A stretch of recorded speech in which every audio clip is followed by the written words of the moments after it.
When looking at the current Girard-Perregaux catalog, the Casquette definitely stands out. This watch is unique in multiple different ways. It has a mostly closed off cap-shaped case, it runs on a quartz movement, and has an LED display. This is generally not what you think of when you think of a luxury Swiss watch, but the Casquette actually has quite the history. First released in 1976, the Casquette pioneered a whole new design aesthetic that continues to this day. And I was lucky enough to be able to review the newest limited edition of the Casquette in titanium, as well as the original steel model, released almost 50 years earlier. Let's take a look. But before I get into it, if you've been enjoying my content, make sure to like this video and hit that subscribe button. Now let's get started. When I was first offered the chance to review the new Casquette 2.0 titanium and gold, I jumped at the opportunity. I'll admit that a quartz watch with digital display isn't exactly my wheelhouse in terms of the type of watches I review, but in recent years there's been a renewed interest in the Casquette case shape. MB&F has taken inspiration from it with their HM8 line, and just this year Amita relaunched the Digitrend, which was released shortly after the original Casquette in 1976. Yes, the Digitrend is mechanical, but the influence of the Casquette is clearly evident. Before I get into the modern iteration of the Casquette, particularly the titanium and gold model just released, it makes sense to talk a little bit about the history of the Casquette. GP released the Casquette in 1976, just 5 years after they released their first quartz watch, which was the first serially produced quartz watch to come out of Switzerland. Of course, Seiko released the first quartz watch with the Astron 2 years earlier in 1969. In 1976, the brand released what would become the Casquette. Now, the Casquette wasn't actually named the Casquette until the first re-release in 2022. Up until then, the name was unofficial, given to the watch by the collecting community, based on the cap and visor case design.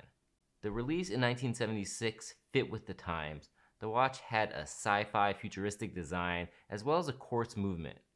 I mean, the 1970s and 80s were marked by the quartz crisis.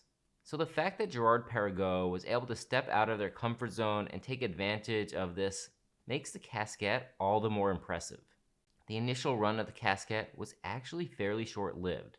In its three variations, Macrolon, stainless steel, and 18-karat gold, it only lasted until 1978, with 8,200 pieces being produced. However, it did gain a cult following and has inspired many different timepieces since.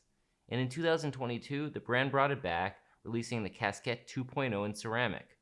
In 2023, we saw the Casquette 2.0 Saint Laurent, and earlier this year, the Casquette 2.0 Saint Laurent 02.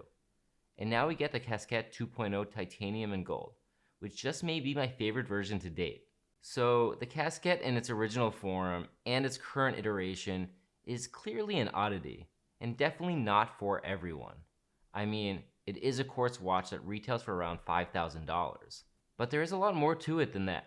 Let's start with the aesthetics because that's where this watch just really stands out. Wearing this watch out and about, I would say that I received more questions and compliments about it than any other watch currently in my collection. I wear my GMT Master 2 or Royal Oak, nobody bats an eye. I wear my D1 Milano Sketch, I get a few questions. I wear the new Casquette 2.0 and people want to know everything about the watch. How does it work? How do you tell the time? Does the case open up? How much does it cost? So if you're buying a watch like the Casquette, you clearly are looking for something a little more peculiar.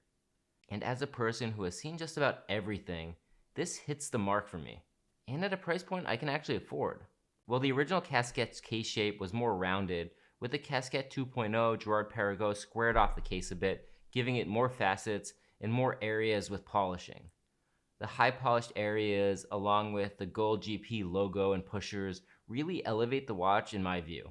While the original Casquette was a devilishly cool watch that looked like it could have come right out of Star Wars or Star Trek, the Casquette 2.0 titanium and gold looks and feels like a luxury watch, but still retains the playful and supremely different look. The dial is visible within the front of the case. Pressing the pusher on the left side of the case shows the time in a red LED display. This tubular LED display also showcases the day, date, month, year, second time zone, and a chronograph. The wearer can also program a secret date to display a certain date at a certain time every day, like a birthday or anniversary. The display only stays on for a couple seconds. While this isn't great for a watch photographer like me, it helps prolong the battery life, which will last for around 2 years. The Casquette 2.0 is made of grade 5 titanium, so on the wrist it is incredibly light and comfortable. The watch is 33.6 millimeters in diameter and 42.4 millimeters lug to lug, with a case thickness of 14.64 millimeters. That might seem large for what is ostensibly a rectangular watch. However, the lack of lugs make it wear much smaller, and it fit well on my modestly sized 6.75 inch wrist. Beyond the case, the single link bracelet has the same retro futuristic vibes as the rest of the watch. It is a fairly accurate recreation to the original, but with some luxurious upgrades. Like the case of the original Casquette, the bracelet is more rounded and completely brushed. The bracelet has a very nice taper, which surprisingly was also present on the original version as well. It makes the wearing experience just that much better.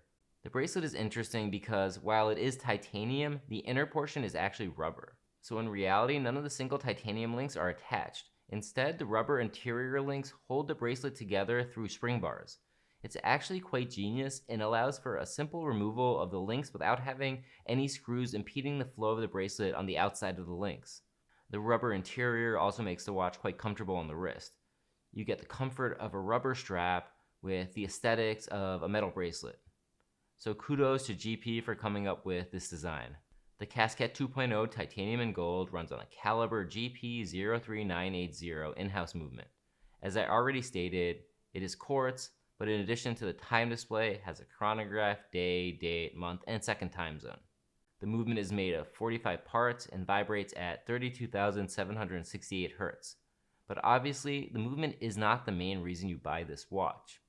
Overall, I'm a huge fan of the new Girard-Perregaux Casquette 2.0 titanium and gold. It's a faithful recreation of the original Casquette, but with upgrades that make the watch feel much closer to the luxury mechanical pieces in Girard-Perregaux's current catalog. I have no doubt in my mind that, like the previous Casquette 2.0 models, the titanium and gold will be a hit and sell out quite quickly. It's a limited edition of 820 pieces. Remember, 8,200 Casquettes were produced between 1976 and 1978, and it retails for $4,960. So what do you think of the Girard-Perregaux Casquette 2.0? Would you spend $5,000 on a quartz watch? Let me know in the comments. And don't forget to like this video and subscribe to this channel. I'll see you next time.